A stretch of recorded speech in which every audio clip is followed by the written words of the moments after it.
involves a lot of skills that we as teachers have to acquire or are in the process of acquiring in order for us to be able to share it with our students.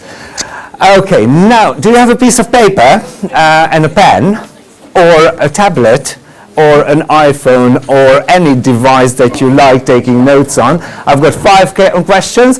I would like you to write down your answers very quickly, very quietly, just to yourselves. First question.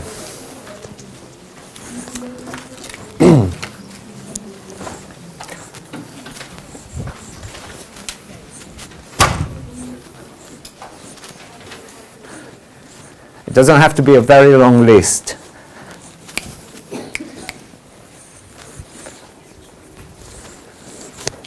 Second question. I told you I would be pushy. Sorry.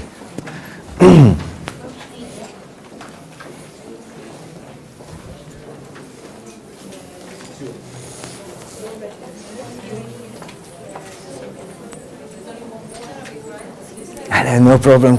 Thanks for joining us. Okay, next one.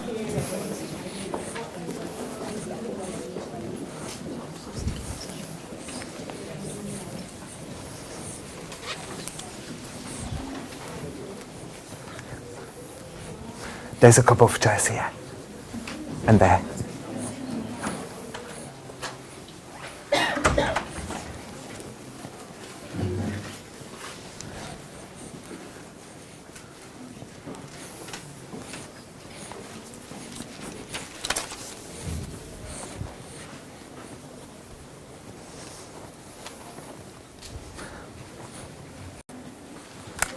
Excellent. It sounds like a classroom, very quiet. Beautiful. Okay, now I would like you again to turn to the person sitting next to you and can you discuss this question on the basis of what you have written?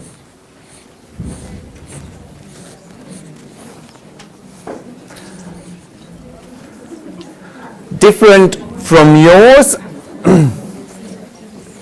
It's a vague question on purpose.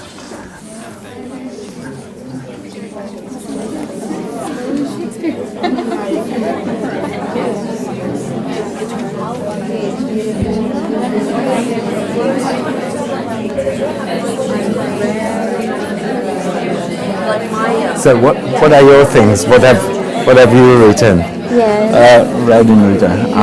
These are the things I have done with the students. The last time I asked them to write a paragraph that sticks to a single idea. And they are able to read one of the Asian literature from the Philippines, The Revenge of the Moon. And then for their reading skills, it's a different thing when it comes to writing. There are students who are good in or inclined in writing. Students who are inclined in reading. Excellent. Excellent. Very, very good. Thank you. Hey, you didn't get a partner. I'll be your partner. I know you'll be the band. Yeah, I think obviously I read a lot of paper materials. So in my school we're working towards being a slightly paperless environment. So I'm trying to push my students into emailing me their work and putting it on Google Docs and platforms like that instead. But certainly what I read a lot is emails and students' essays. But yeah, I think certainly for pleasure I would read material from a book, from a magazine. And how about your students? Certainly consuming that on platforms. Okay, thank you very, very much. Can I just hear a few of your reflections, something that you have been sharing so far? So what was my intention with these few questions? Obviously, I wanted to keep you quiet, and then I wanted to get you buzzing about a little bit, which has worked quite well. You're an amazing audience. So what did I want with these questions? To reflect on our teaching. Right. and the way we are conducting, all these literary skills in our classes. Okay, and these were very guided questions, obviously, so I do have an intention. So what was my intention with these questions, the way I put them? The medium, to know the medium that we are using for all these. I think, and correct me if I'm mistaken, I love being corrected, not by my wife, but I usually like being corrected. I think that there is still a lot of assignments in reading and writing, using a piece of paper and a pen, using a book, and encouraging children to create materials on a platform that they are becoming less and less familiar with. Whether we like it or not is a topic of a completely different conversation, but it's a fact of life. And my aim here today is to see how we can sort of find our way around it and how we could merge it. And as you yourself said in a few conversations that I listened in on, you yourself start reading more and more and more on a screen, off a screen. You start digesting information more and more often from a screen. And you produce more and more often on a keyboard or a tab or a touch screen. So I think bringing these somehow together is something that I would like to talk about with you today. First time I really started thinking about this was when a few years ago I saw this graphic from the people at the 21st Century Project. This is what we all teach, right? They say that basically we teach this. We teach the core subjects. You can all name them. We are trying to introduce 21st century themes when we are teaching those subjects. But at the same time, we have to start concentrating on empowering our students with a completely different skill set, this being one of them, this being another one, and this being the third one. And the whole thing looks like this. So while you have your core subjects in sort of the middle, these will be beautifully supplemented by all the skills, and they go over and beyond the core subjects that we are teaching. And I saw this for the first time, and I thought that this was a very, very good little graphic. And then the foundation to it is also changing, because your core subjects and 21st century themes can be fairly well standardized and assessed.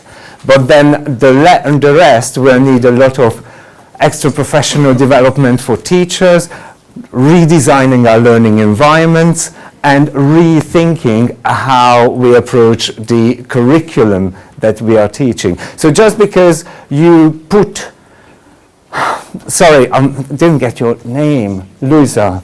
As Luisa said, I'm trying to use Google Docs. So putting it on Google Docs is a fantastic next step. It's a great next step. But how does it fit into your curriculum and instruction and in your professional development? And how does it redesign your learning environment? I've got loads of slides to go through, so I will hasten myself a little bit. This is probably quite familiar to many of you. What is this? What are these?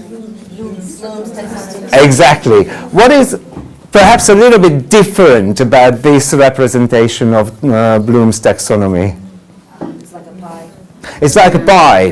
Why? Because it used to be a beautiful hierarchical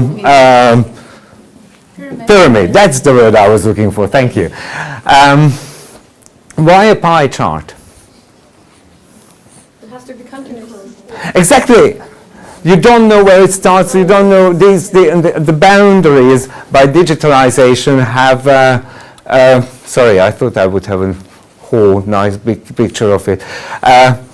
You were have a link to all the images and all the links that I have used at the end, so you don't really have to take photos of the screen, especially when they are as little informative as now. So rethinking the Bloom's taxonomy and looking at what children actually have to do or can do to fulfill those, and what platforms they have where they can do it, is a very, very exciting next step. Now here comes your next activity. So you like activities. I'm an English teacher, I like activities.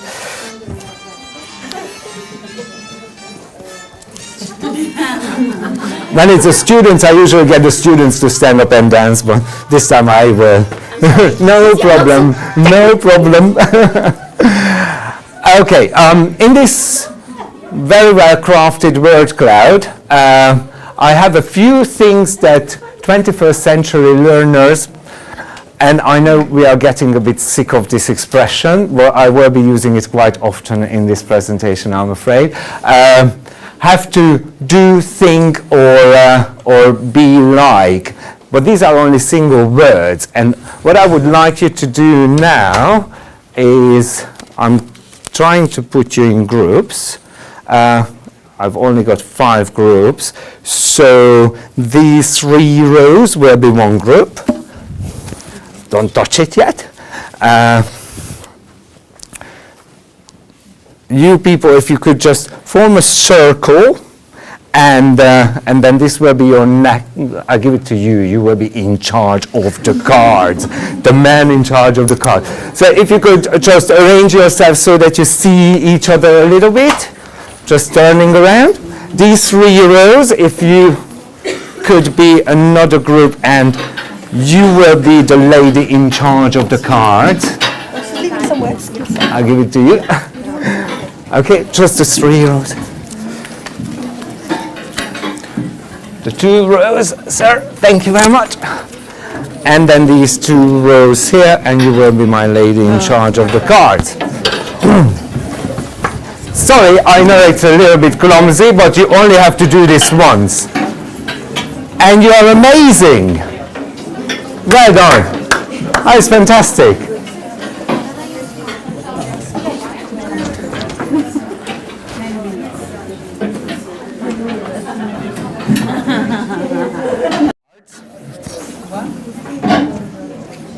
In your card you have the same words, and what I would like you to do is, one by one, take a card and try to guess what those words mean about 21st century learners. How do they define a 21st century learner? Sometimes it's quite straightforward, sometimes it's a bit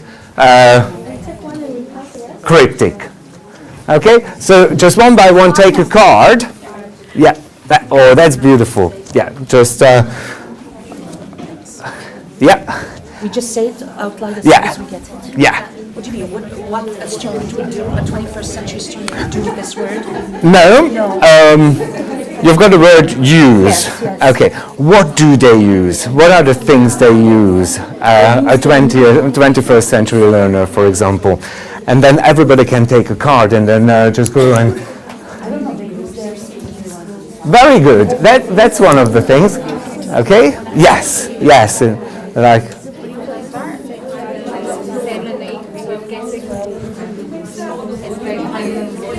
Yes? Yeah. So in your groups, everybody's got a card now. Oh, brilliant. So just read out your card and tell the others what you think or how you think that word relates to a 21st century learner. Okay? So I've got credibility.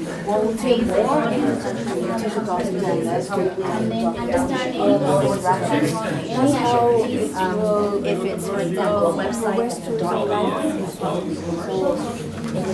.org, the information is probably accurate.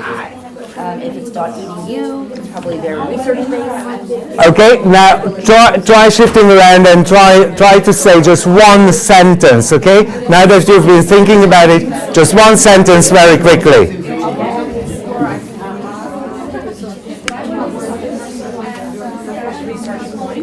So whether it be Google or what the search engine or an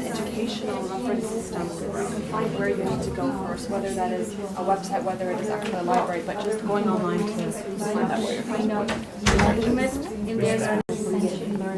Okay, and this is the moment I'm going to interrupt you. I know you couldn't get through all of it, but everybody had a card. Everybody had a chance to look at a card. And now I would like you to just very quickly whiz through with me. You are going to get seasick by the end of it, because that's the only problem with Prezi, when somebody is going very quick with Prezi.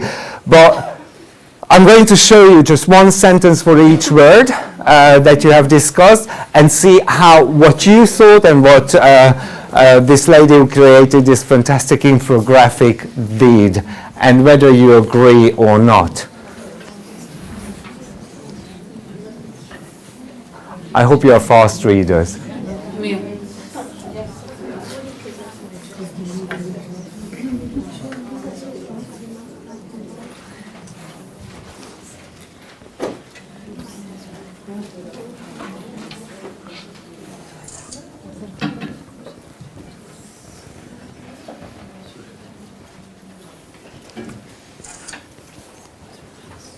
Sorry.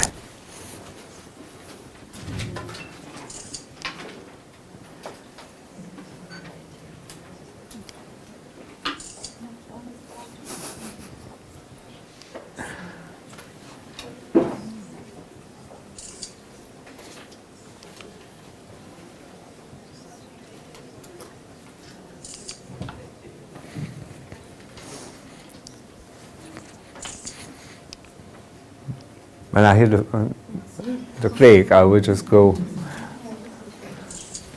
that's it, you're my cue.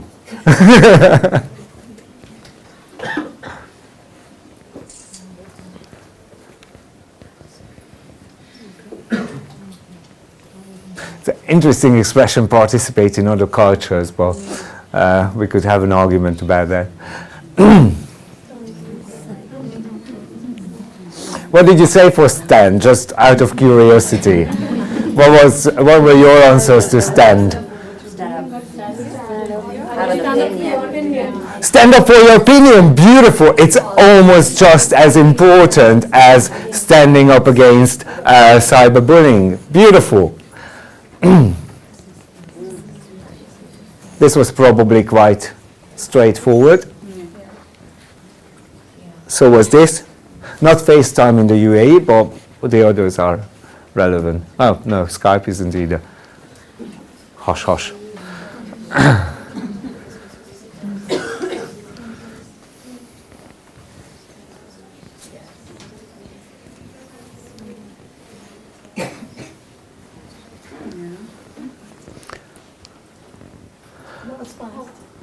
Oh, sorry, yes, it was. I was just wondering when I get to the end.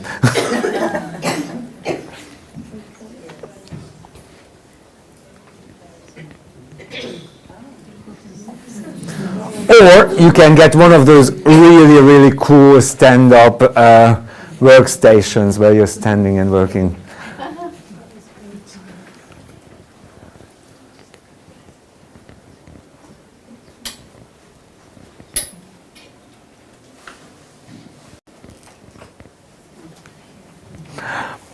Do you utilize etiquette?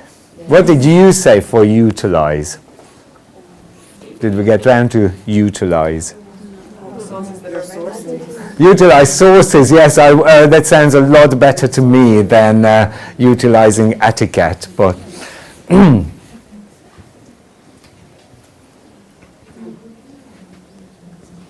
when you are infographic made in America, so technology when you are supposed to. Everybody sees the D there, right? You can see the D.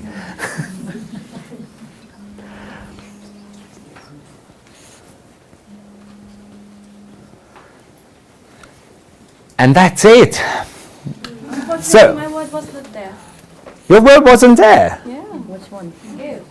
Yeah, it was. It was in the beginning. I'm not going to go back. I respect you much more than going back. Well, it was there. You can check it out. When you check out the link to the resources, this beautiful infographic will be there in a pear tree. Now, you will not be surprised that so why did we do this activity? I always, one of my pet habits is to go back and ask you why we did it. Partly to justify that I was right with my assumptions, partly because I really strongly believe in reflection. So, why did we do this? These are words which we usually use in non-technological ways as well. And the first time when I was reading, so I was thinking of normal class activities without engaging technology. But Beautiful. all related to Beautiful. Exactly. These are some of the most frequently used words in the English language, and this is why they were highlighted, and how they relate to technology. Now, what do you think will be your next task? A little bit of prediction. Each word with which technology? How are you going to use that word in which program?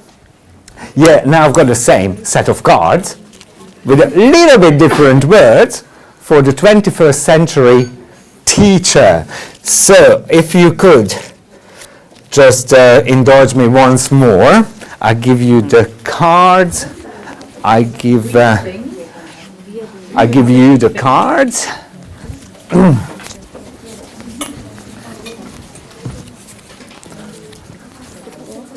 You are. I give you the cards. There are chairs down there as well.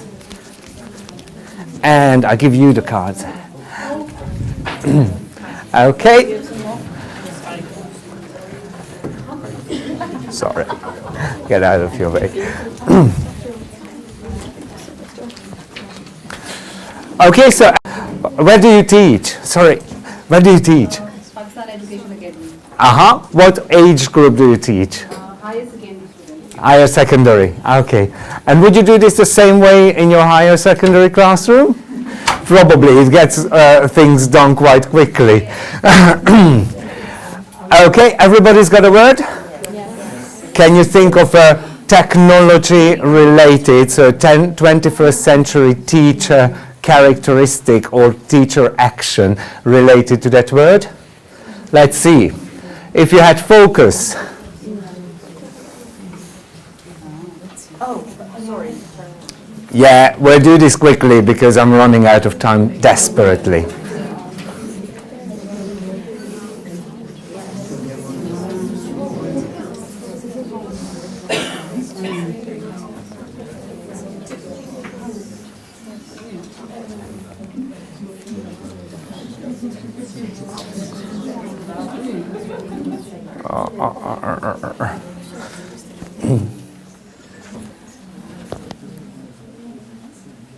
What they are learning was the missing word, as you can see. Sorry about that. Okay.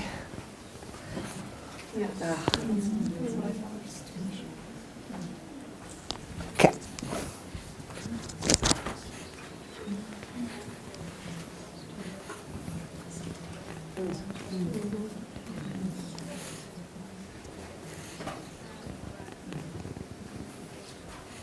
How many of you does this?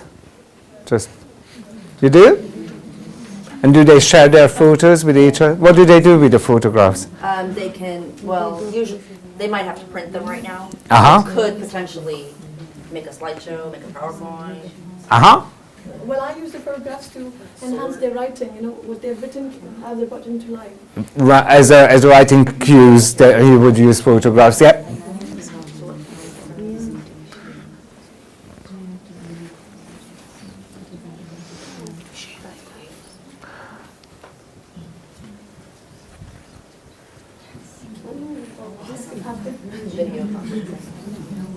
No. Why not? No, I mean, of course that's a really good idea, but I doubt it's very common in doing. Not. Does somebody actually do this? Not very common. You do it. Oh, tell us about it. We did a guided reading session. Excuse me. We did a guided reading session over video conferencing with schools in Switzerland. Right. So my class shared their reading with the children in Switzerland, and then they shared theirs with us. That's fantastic. What platform did you use? What tool did you use? Tell anyone in the sky. We didn't hear it. Okay. But Skype is perfect for it, but we can also use Google Hangouts for doing something like that, that is accessible for pretty much everybody. That's beautiful.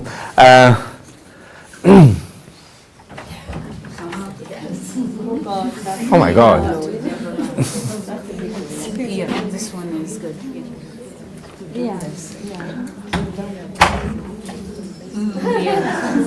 Now, do you have to be? Actually, the guides help you most of the time. You're shaking your head. I like that. Why don't you have to be as tech savvy as your students?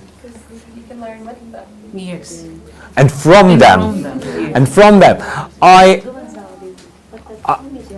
absolutely agree that this is one of the statements that I find not necessarily true, because if we enter that competition with a 10, 12-year-old or a 16, 18-year-old, the way they use technology and the way we use technology, and I will not call ourselves digital immigrants because we are not, but nevertheless their skill set is completely different, and to enter that competition that I want to be as good as technology as my students is an impossibility, and it puts so much pressure on a lot of teachers that it turns them off completely.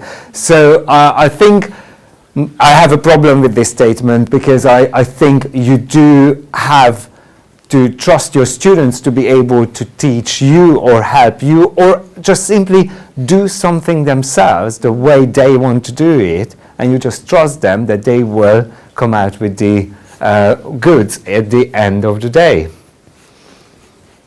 Yeah, or whatever else, apps.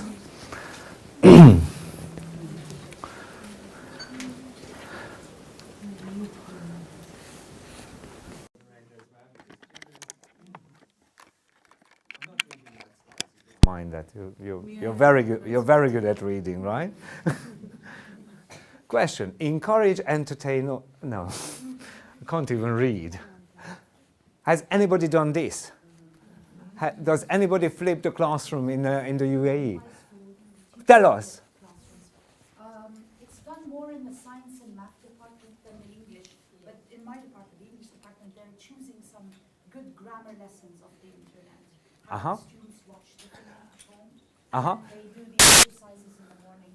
Right. Classroom, or have a student reteach for his peers. Is everybody clear about the concept of the flipped classroom?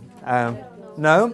Can you once again explain us what the flipped classroom is all about? In our school as well, it's been very popular recently. Flipped classroom is when students actually, they view a lesson at their own discrepancy at home, alone, at home. So they learn at home by watching, rewatching until they get it. And then they come and do the exercises, the activities in class. So we're working in class rather than actually teaching in class. And then this encourages the students to, have more motivation, put more effort, and then we save time on the teaching and have other students teach as an option, to give them the chance, It's more like a student-run class.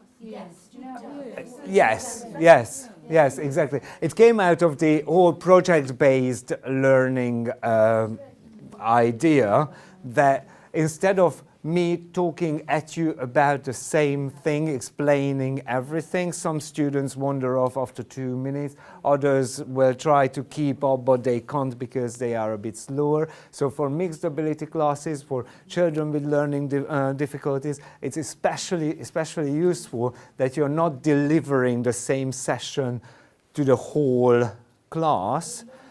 They get exactly.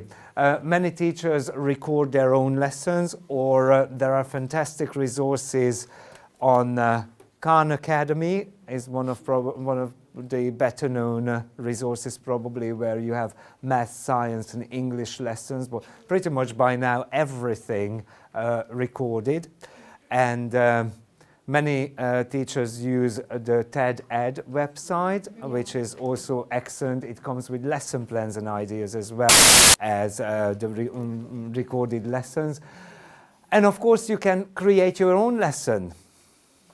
You can just record yourself instead of delivering a talk and then give them the link to the YouTube video, or if you've got a class blog or a class Moodle platform, you can start sharing it there, and then the students come to school. Not all of them will have watched it, of course not. Not all of them will have done the work, but you create a sort of desire to work at home, learn at home, because they come to school and they're frustrated because they can't get on with the actual activities in the class because they hadn't done their homework.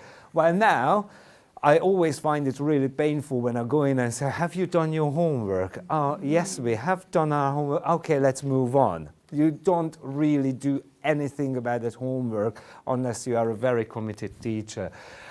Or you find the homework assignment that you have given very important. So flipping is definitely an idea that I would like to sort of hint the seeds of in your mind. Obviously you won't flip every single class. It's impossible. You don't want to sit in front of a web camera every evening. But when there is a topic that you think you can explain very simply, and then you just want them to practice it in class, that's probably, as I mentioned, one of my hobby horses is recording, reflecting, making it relevant.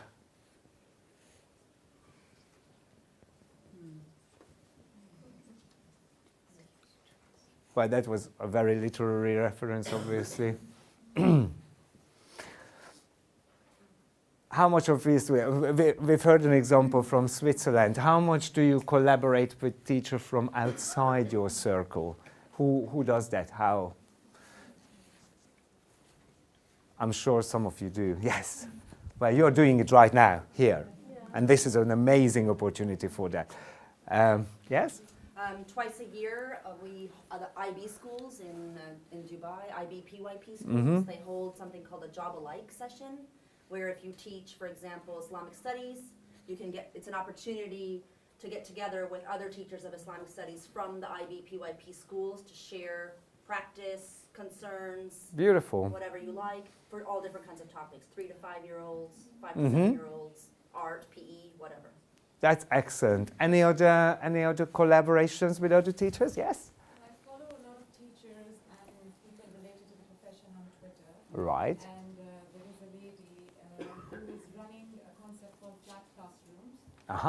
Whereby who is that? they make video of Okay, sorry. And they make videos in classrooms of lessons that they share across the globe. And so it might be a classroom happening in Bangladesh, and it might be the same classroom being applied somewhere else around the world. They see how children react to it, and they see how children respond to the lesson, what are the differences there.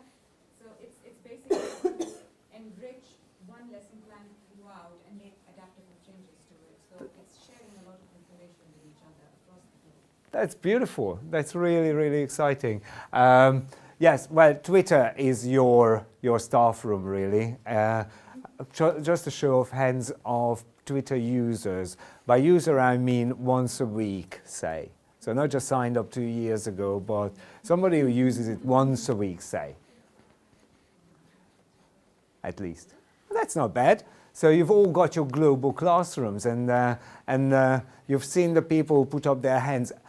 It would be probably very useful for you to have a chat with them about how they're using it and what they're doing with it. Easier said than done, but we can do it. We can do it.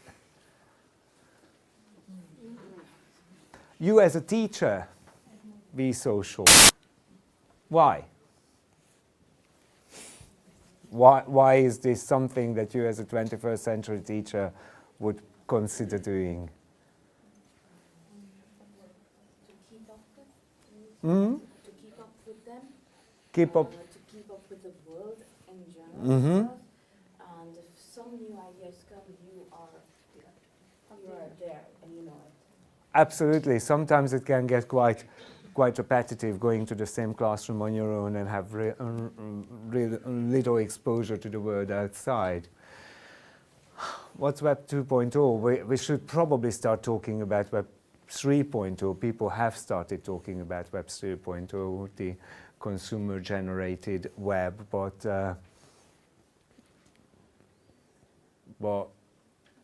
obviously using online tools would greatly enhance. Who does this? Does anybody do? Do you? Yeah. Tell us. We have, this is a recent thing in our school. What I do is that, like for the IGCSE students, like for example, I had to teach them descriptive writing. So we were exploring travel and tourism, the topic. And so I asked the students to go. I gave them a task that, they have to make an itinerary and they have to, imagine that they're on a trip. So but actually they were not going there. So to find out the information, I put them into the groups and they explore all the information. They put it down, all the things, right from planning till executing, then finding out from hotel booking and all this. Real time, they did all these kind of things. And I included them in their PPT presentations later on. Beautiful. Okay. Does anybody make your students, or do you yourselves create applications for your students, or is anybody tampering with that yet? You do? How does that work? Well, I asked my students we were doing healthy eating as a project, and I asked them to work on, as web designers, and create some application that would be useful for people to carry on their mobiles. So designed it on paper. Beautiful. Gave it a name, and they told, tried to sell it out by saying these are the features, this is what you can do with this application. That's excellent. That is beautiful. That is a very good idea. And so it doesn't have to be actually JavaScripting, a fairly complicated idea, but to have that conversation and then have the children go home and maybe think about it, and maybe one or two of them have the skills to create the app, and then they don't just write you an essay about healthy eating, but they design and create an app that they can use. Right, just very, very quick. Am I out of time? When do I finish? How? Which is at 11:17 is a fairly good question to ask. Okay. So we are not going to go through all this then. But I also had another task for you, which I'm not going to make you do, but I thought that maybe, because I've got nice colorful papers, I'm an English teacher and I like color papers,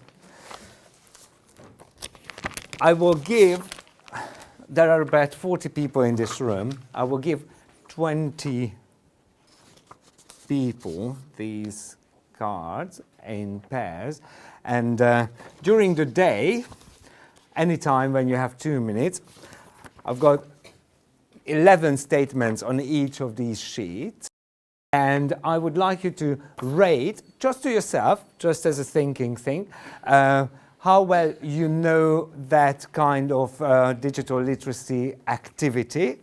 Have you tried it? Were you successful at it or not? Or why? And would you like to try it? And this might get you started on a conversation, and I'm finishing in 1 nanosecond. I just wanted to thank you very, very much. This is where you can find me on Twitter. That's my email. And as I promised, I wanted to show this most importantly, Perley/CGRH9. That's where you're going to find all the links to all the images, all the materials that I used, and the link to this Prezi. So if you want to go through it at your own convenience, then please do so. If you want to continue the I would like to invite you to start using the DigiLit UAE hashtag. No one else uses it yet, so we can grab it on DigiLit UAE. And I've also created a Facebook page for ourselves, which is, surprise, surprise, UAE DigiLit, because somebody took the other URL. So UAE DigiLit, it's just a page, and start sharing best practices. And with that, I would really like to thank you for your contribution and for playing along with me. And as you're leaving, I'm going to give you my nice color papers. I'd also like to thank, on behalf of the parents, for a very interesting and thought-provoking session. I will need that. New mindset. Thank you very, very much. Enjoy the rest of your day. Thank you.